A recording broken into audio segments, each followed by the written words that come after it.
Nous sommes dans la série, aujourd'hui c'est un dernier message sur cette thématique de l'art de jeûne ou discipline de jeûner. Premier message, notre pasteur nous a partagé que les disciples jeûnent non pas parce qu'ils sont affamés de Dieu, mais pour être affamés de Dieu. Ensuite, nous avons vu que jeûner fait nous faire l'espace pour que Dieu apparaisse réellement. Et nous venons d'expérimenter, d'entendre ça dans des témoignages différents aussi. Nous avons aussi identifié l'ennemi de nos âmes, qui est Satan, la chair et le monde. J'ajouterai ceci, Satan et ses apôtres, ou les démons en d'autres mots, ou les gens qui se permettent d'être au service de Satan. La chair avec ses désirs, qui est contrairement de ce que Dieu nous demande de vivre selon l'esprit. Et le monde, bien sûr, avec ce changement et ce chute. Nous avons aussi vu que tous les disciples sont en combat de la chair, non pas par leur propre force, la force de leur volonté, mais en affamant la chair et en nourrissant l'esprit par jeûne. Tous les disciples sont en combat. Et ces combats, on ne gagne pas par nos propres forces, par notre propre volonté, mais en affamant la chair, on nourrit l'esprit pour gagner ces combats. Si vous vous souvenez très bien, on a fini dans le message du pasteur qui nous a partagé dernièrement sur cette image. C'était un peu une illustration pour nous montrer que c'est loup, on peut dire que ça vit en nous. Donc, à celui qu'on nourrit plus, va prendre le dessus. On va dire, cette expression, cette image qui exprimait un peu le combat charnel et l'esprit qui vit en nous. Et ce combat, il va être, celui qui va gagner parmi ces deux loups, c'est celui qui mange plus. En affamant la chair, on nourrit l'esprit. Et la référence était Galates 5, 16 jusqu'à 17, où justement, ça nous parle de ces deux aspects physiques, spirituels. Ne soyez pas conduits par les désirs de la chair, mais par celle de l'esprit. Et ce que l'esprit désire, c'est le contraire de ce que la chair désire. Et tous ces deux aspects sont à moi. Et ceci, ça me cause le combat. Ce qui veut dire que tant que je respire, je reste dans ce combat continuellement. La seule personne qui peut m'aider à gagner, à vaincre ce combat, c'est celui de Christ. Ici, je tiens à rappeler que, donc, par cette pratique de jeûne qui nous rapproche du Seigneur, Dieu n'agit pas par le ventre vide, mais par le tombeau vide. Il va donc jeûner, même si c'est une bonne discipline à faire, je vous encourage, ça ne va pas faire Dieu agir. Il ne faut pas se tromper. Dieu n'agit pas parce que le ventre est vide, il agit parce que le tombeau est vide. Jésus-Christ a vaincu le monde et la mort. La croix, c'est un symbole. Pour moi, c'est un soutien. Jeûner, ça me rapproche dans cette sphère de la croix, où je me rappelle ce qu'il a fait pour moi. Ça ne va pas bouger Dieu. Dieu ne change pas. Il est toujours dans son spot, en train de faire du bien à ses enfants. Mais c'est nous qui s'éloignons.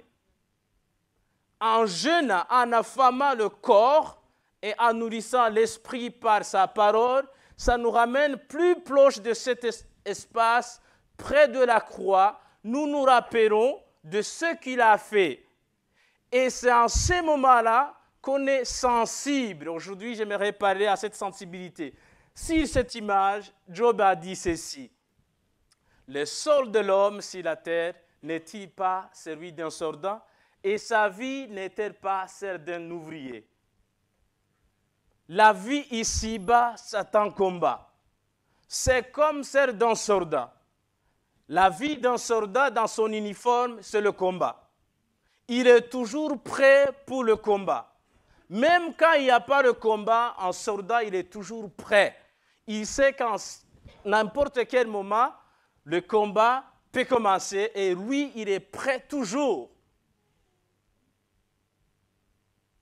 Il ne va pas enlever ses uniformes. Je ne sais pas si vous avez vu l'armée dans certains pays, en tout cas pas en Suisse, je vois moins ici. Si vous avez eu le privilège de voyager ailleurs, vous voyez toujours les soldats ou les policiers avec l'arme. Or qu'il n'y a pas la guerre. Mais le gars, il est prêt. À n'importe quel moment, il est au travail. Job, il a visualisé nos vies ici-bas. Il a comparé en disant, c'est comme celle d'un soldat. Ou un ouvrier qui est au travail. Parce qu'un ouvrier, il bosse. Il attend que son 30e jour pour gagner du pain. N'est-ce pas nos vies ici? Donc, ça veut dire qu'il est en attente de quelque chose. Il est prêt. Il est conscient. Frères et sœurs, jeûner pour s'approcher de Dieu, c'est mon message d'aujourd'hui. Et je ne pense pas des messages, des témoignages que nous venons d'entendre, ça suffirait vraiment même de finir ici. Pierre a dit ceci, si vous avez goûté que le Seigneur est bon, approchez-vous de lui, pierre vivante, rejetée par les hommes, mais choisie et précieuse devant Dieu.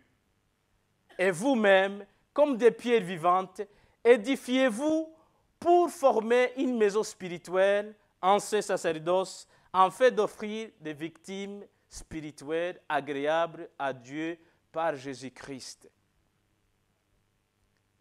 Si vous avez goûté que le Seigneur est bon, nous voici à la fin de notre thématique de jeûne. Pratiquer la discipline de jeûne. Vendredi, nous avons clôturé nos temps de jeûne. C'est un moment super. Nous avons vécu louange super. Et nous avons partagé aussi la soupe pour rompre le jeûne. Donc, nous arrivons à terme de ce temps. Mais si ce que vous avez vécu du lundi au vendredi, si vous avez goûté qu'il est bon, pas seulement ceux qui viennent de témoigner, mais si vous avez goûté que le Seigneur est bon, approchez de lui. Si cette semaine vous a fait du bien, il vous faut encore plus de semaines comme telles. Et à ceci, j'aimerais vous dire que notre communauté, en tout cas, comme ça nous a fait du bien, dès aujourd'hui, chaque mercredi, vous savez que chaque mercredi matin, il y a la prière 6h30 ici jusqu'à 7h30 avant d'aller au travail. Ceux qui le peuvent, bien sûr, tu peux venir 5-10 minutes, juste mettre ta journée dans le Seigneur, dans les mains du Seigneur, et partir. Ensuite, à 18h30, on se voit ici encore jusqu'à 19h30. Et cette fois-ci, on va appliquer cette discipline continuellement. Ce qui veut dire quoi? Si le jeûne a été dur durant ces années, tout seul, viens joindre à nous, on va le faire ensemble. Parce que nous avons goûté qu'il est bon. Ce n'est que 3 personnes qui viennent de témoigner. Mais je suis sûr que parmi nous, il y a encore des témoignages vivants de ce que Dieu a fait. Peut-être il n'y a même pas un mot à mettre. Ça vous a fait du bien à l'intérieur. Vous n'avez pas encore trouvé le mot, la manière de le dire. Mais vous êtes sûr qu'il y a quelque chose qui s'est passé. Ça vous a fait quelque chose de bien. Il est temps maintenant d'approcher de lui dans cette pratique. Que ça devienne notre discipline ici au Boucher. Nous vous invitons tous. On commence mercredi.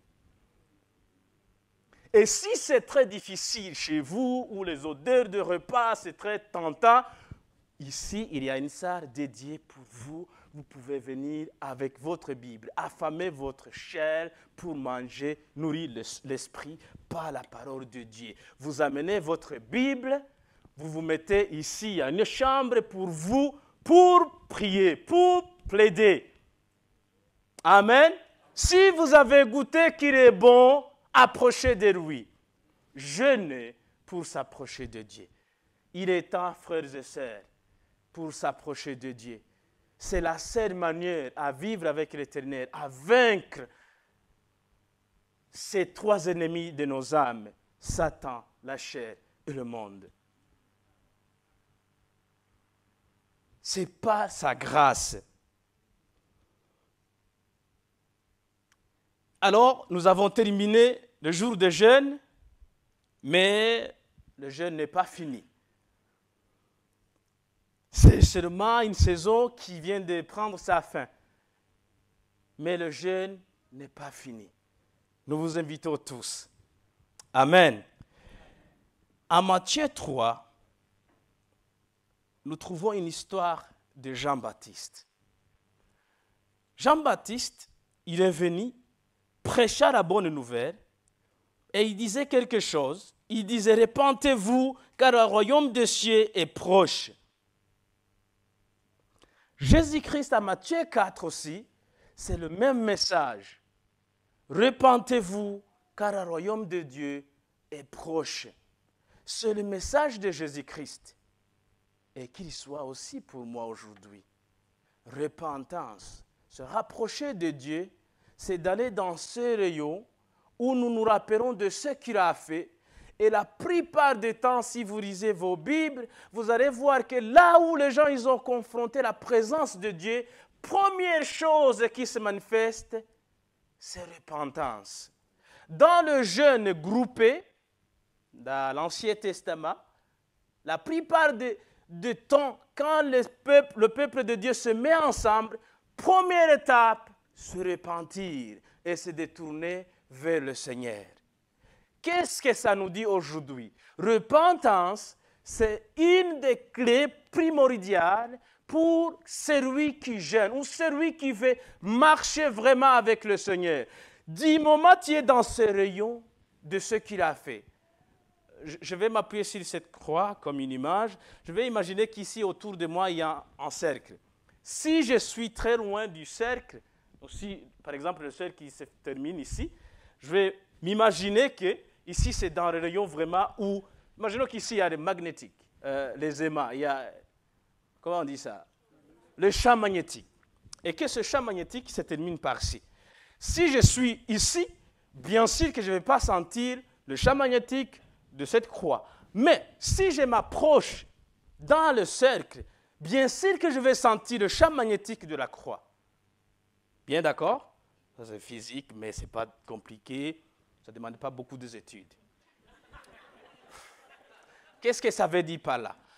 Le jeune ou un enfant de Dieu, vie normale, qui ne pratique pas cette discipline, c'est bien possible de sortir dans le champ magnétique de la croix, or qu'il vient toujours à l'église.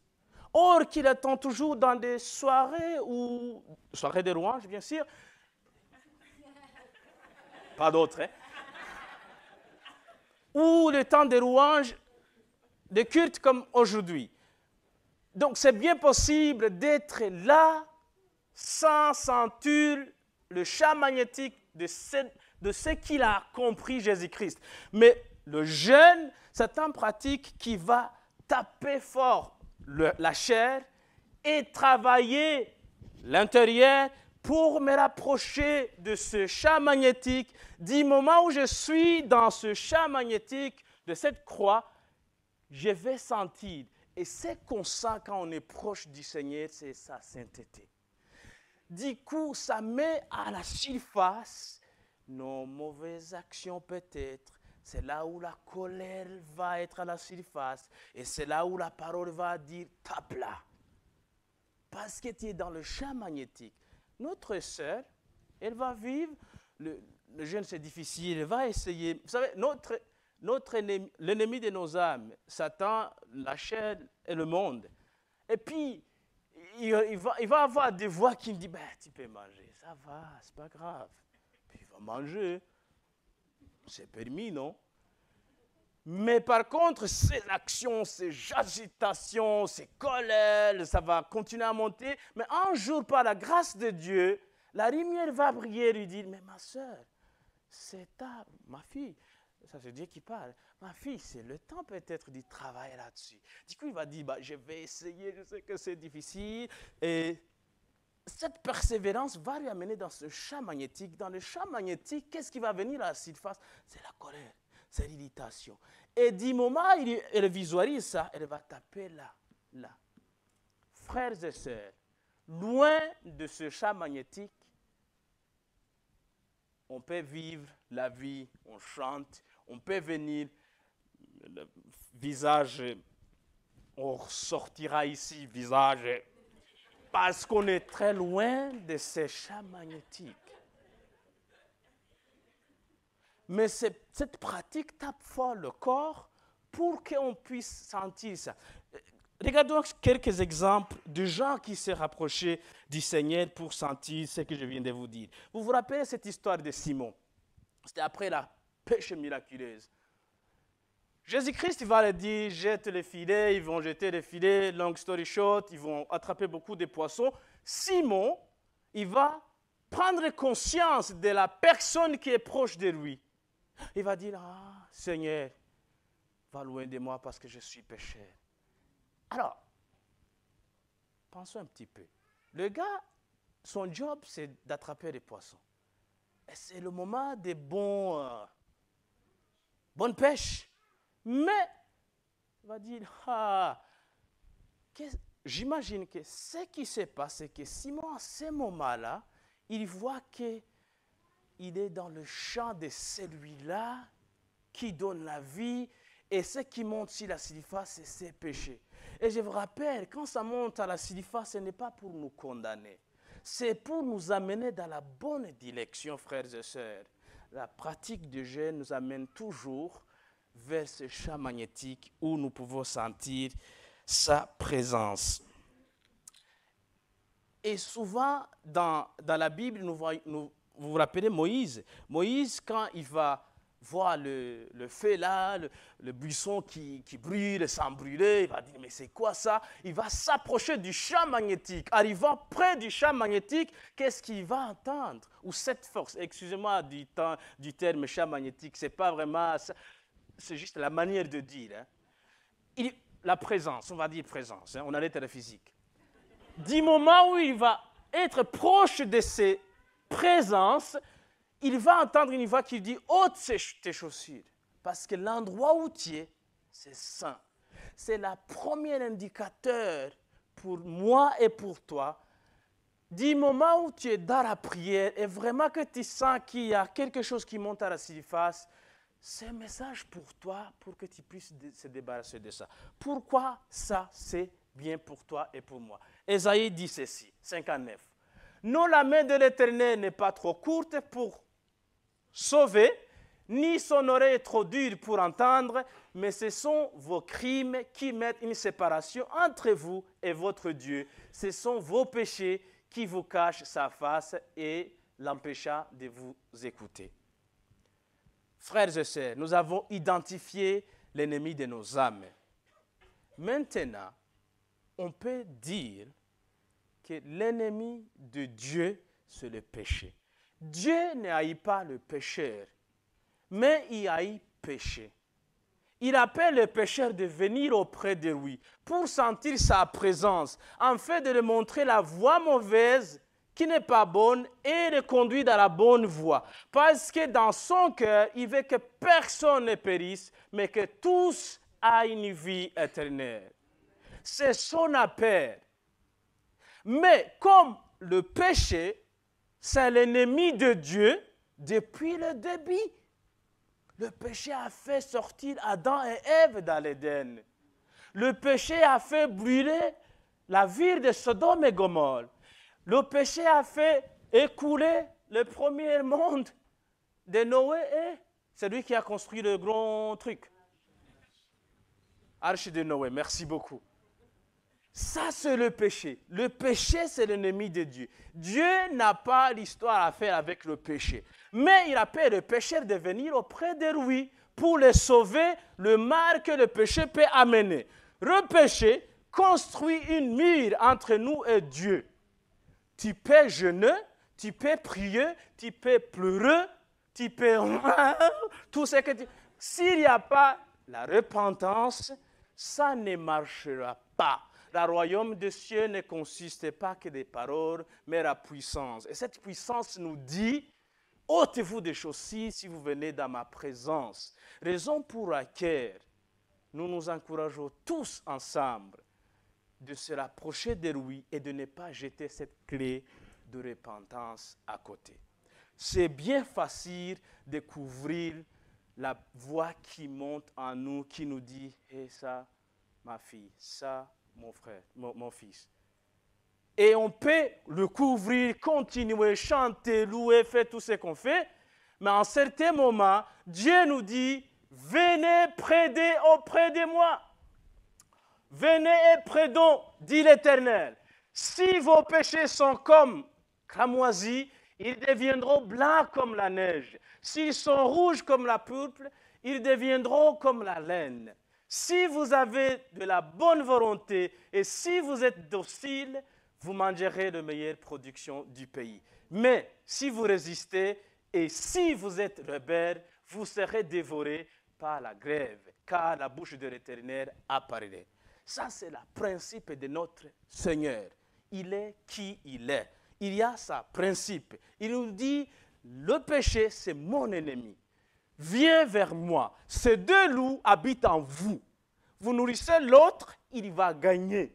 Mais pour que celui-là du monde qui nous attire dans les choses mauvaises, qui nous cause plein de problèmes physiques, spirituels, émotionnels, pour qu'on la diminue, il faut nourrir l'autre de l'esprit qui va gagner, qui va gouverner dans nos vies. Pour que ceci soit réalisé, il faut faire ce pas de repentance. À chaque moment que vous sentez que vous avez péché contre un frère, une sœur, ou contre vous-même et Dieu, il faut se repentir, frères et sœurs, pour rétablir cette relation. Jésus ne change pas. Il est venu pour que cette mur soit tombée pour toujours. Aujourd'hui, même ce matin, dans le temps de prière et jeûne, nous avons eu un message, le Seigneur qui nous a parlé de quelqu'un, peut-être qu'il est ici ou il est à la maison en train de nous suivre. La personne que ça faisait un moment en tout cas, qu'il ne vient pas à l'église à cause de honte de ce qu'il a fait. Et vraiment, le Seigneur nous a conduits à prier pour cette personne. Peut-être il est ici par la gloire de Dieu. Nous avons prié après avoir reçu ce message en disant, Seigneur, fais l'invitation pour que la personne concernée puisse venir attendre la bonne nouvelle. Mais Dieu nous a dit, priez pour les gens qui se sentent honteux de ce qu'ils ont fait et ils se sont écartés du champ magnétique de l'église. Ils ne veulent même plus entendre de l'église à cause de honte. Mais le message de papa, c'était « Viens à la maison ». Mon frère, ma soeur, peut-être que tu es ici et peut-être que ce message était à toi. Il n'y a pas la condamnation en Christ. Il n'y a pas la condamnation. Peu importe le coureur de tes péchés. Avec Christ, ça deviendra blanc comme neige. Avec lui, en confessant, en abandonnant sur la croix, de ce qu'il a fait, en se souvenant de ce qu'il a fait pour toi, tu deviendras une nouvelle personne. Viens à la maison. Peut-être tu es sur l'écran, tu nous regardes, tu es à la maison. Mais tu te sens concerné. Je parle à la caméra. Et j'ai la foi que derrière celui-là, il y a quelqu'un. Du coup, je dis à celui-là, si c'est toi, Dieu a dit, reviens à la maison. Parce que dehors, tu vas mourir.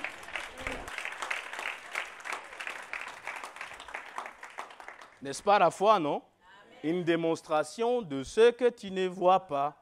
Ben, je démontre quelqu'un que je ne vois pas. J'exerce la foi. Amen. Amen. Merci Seigneur. Parce que le péché peut construire un mur qui nous sépare. ce n'est pas que Dieu n'agit pas, ma sœur, mon frère. C'est peut-être toi. La main de Dieu qui donne ne change pas. Mais celui qui le soit peut avoir un problème. Imaginez-vous si vous êtes un bon papa, bonne maman, et que votre enfant, votre fils vient vous demander du pain alors qu'il y a de la boue dans le main. Vous allez lui donner ça? Non. Vous allez lui dire, ah, passe au robinet, le lavabo est là. C'est cet aspect de repentance.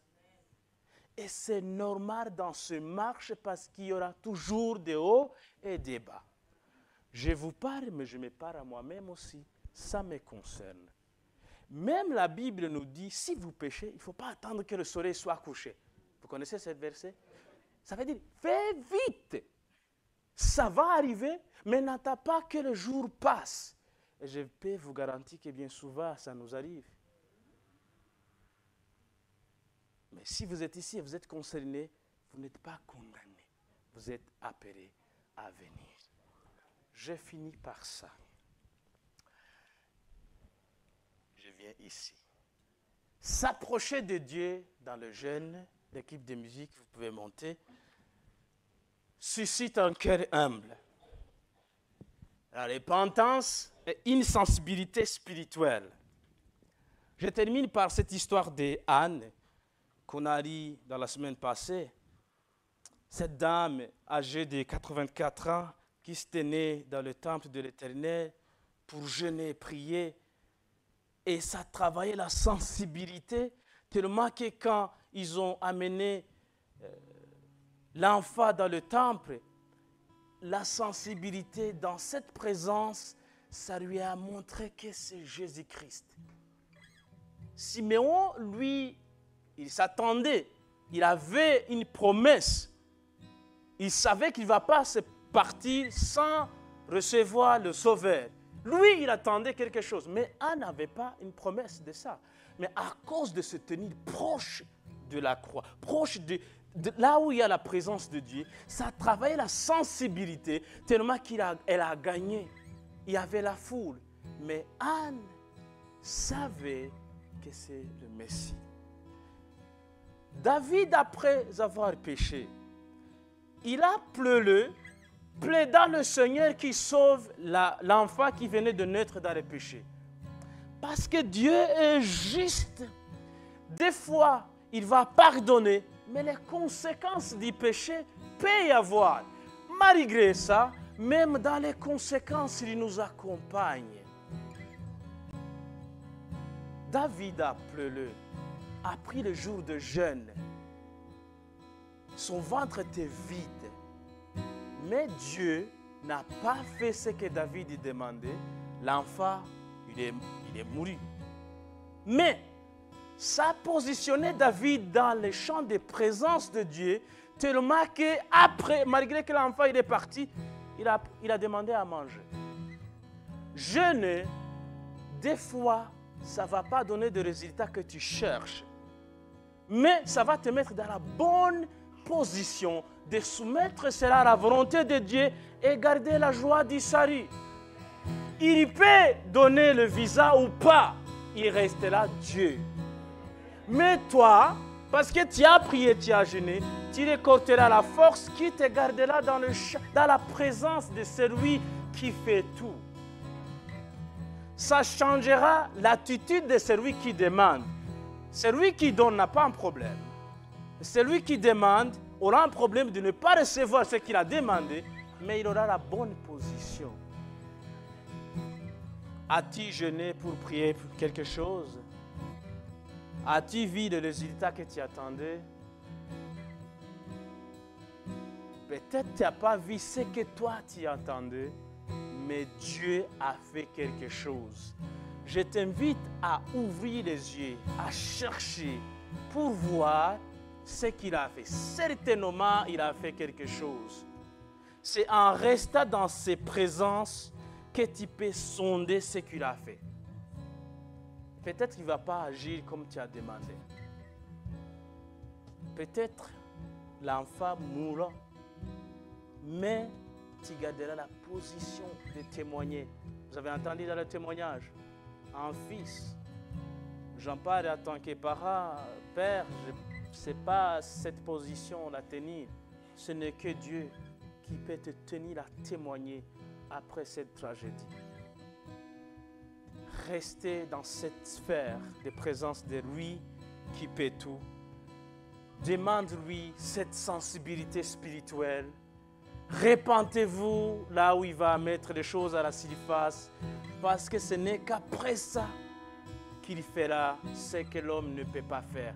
Sans cela, comme le premier monde a été inondé, comme la ville de Sodome et Gomorrhe a été brûlée, certainement, les conséquences sont graves. Mais du moment que tu entends la voix de l'Éternel, n'endurcis pas ton cœur. On va prier. Je ne sais pas ce que le Seigneur a mis sur ton cœur ou il a parlé avec toi, mais certainement il a parlé parce que le message est plus grand que des messagers. Ce message est plus grand que moi. Si Dieu t'a choisi d'attendre ce message, c'est peut-être pour t'exalter, t'encourager de continuer, de garder courage dans le combat, de soumettre tes plans dans les mains de l'Éternel, ou peut-être d'identifier certaines choses pour t'appeler de venir dans sa présence. Éternel Tout-Puissant, je te remercie pour ton message. Je te bénis pour ton peuple. Je te remercie, Seigneur, car c'est toi qui agis dans nos vies. Tu agis selon ta volonté, non pas par la nôtre. Je te loue, je te glorifie, Seigneur, que tu vas te glorifier dans ce temps de jeûne que nous allons prendre mercredi après mercredi. Enseigne-nous à faire ta volonté, Seigneur. Enseigne ceux qui ont des difficultés à pratiquer cette thématique, Seigneur. Parce que nous venons de voir combien c'est très important pour vaincre les désirs de la chair. Merci, Seigneur, car c'est toi qui vas nous aider, nous inspirer, nous parler à travers ce temps spécial que nous mettons à part pour toi en tant que communauté. En tant que communauté, Seigneur, nous te demandons d'agir puissamment. En tant qu'individu aussi, nous te remettons nos vies entre tes mains, Seigneur. Que nous disparaissons, que tu apparaîtres dans nos vies pour la gloire de ton nom. C'est dans le nom de Jésus-Christ que j'ai prié. Amen. Soyez tous bénis.